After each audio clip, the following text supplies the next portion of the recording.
Well, maybe somebody out there can help me with a question that's on my mind. And it's been on my mind for a long time.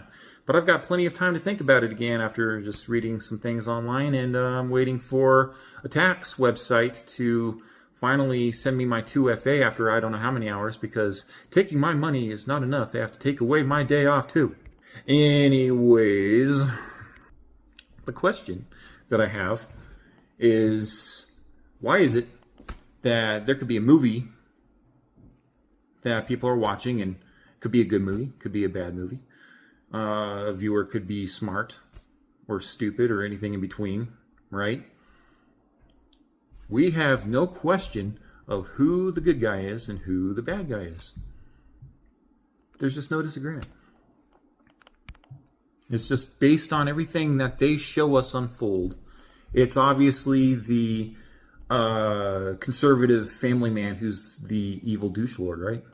You know, setting aside all the personal beliefs and the awareness of the different kinds of propaganda that they try to put into movies, whether it's the misrepresentations, the different caricatures, the stereotypes, everything that they want us to just kind of believe, to see their worldview through telling of story. You know, if we just see it at face value, it's like we know as far as the movie goes and their kind of world that they portray, like that's what we're supposed to be thinking. And there's just no question about it, right? It also happens, I've noticed, in the workplace, right?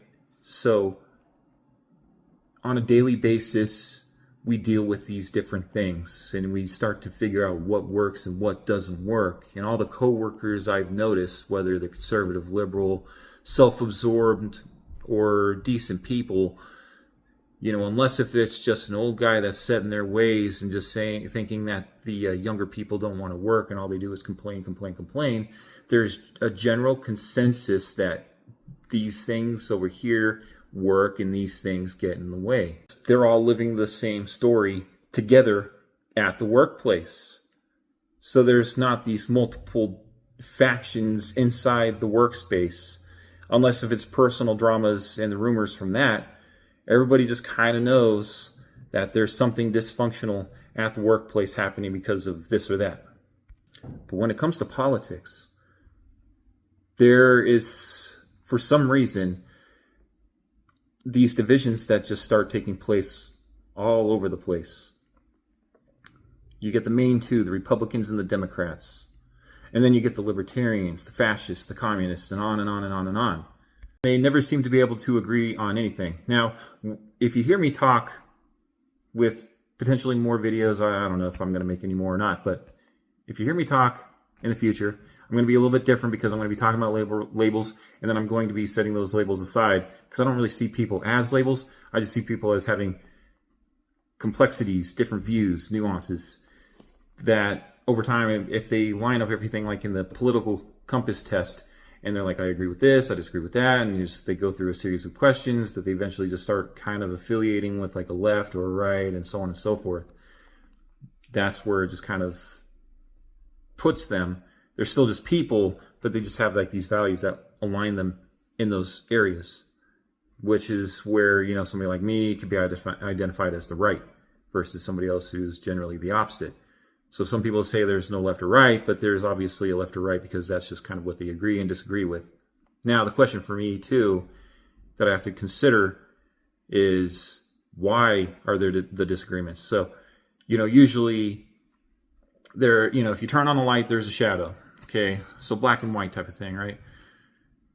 There's the truth, and then there's just not the truth, or lies. So are we all getting the truth? Are we all hearing what we need to be hearing? Or are we separating because we don't know everything? We're being told different things, different narratives. And those different narratives either mislead us or believing different things about the other person to cause like these aggressive disagreements over time. What I hope to do is present overwhelming evidence over the days to hopefully start helping people at least see things my way And while there won't always be agreements, sometimes there are certain core values that I'll get into later on, I think, that kind of makes us human. That if these certain areas get crossed, that's when we kind of really decide that somebody is definitely good or bad, righteous or evil. And that's where I don't want the disagreements to be coming from, is that somebody's presented just all the overwhelming evidence that could possibly be answering the questions, and yet they'll still want to do something that's more focused on selfish ambitions. And that's where I think a lot of things hinder us in politics too, is those kind of selfish ambitions are crossing into our sources of information.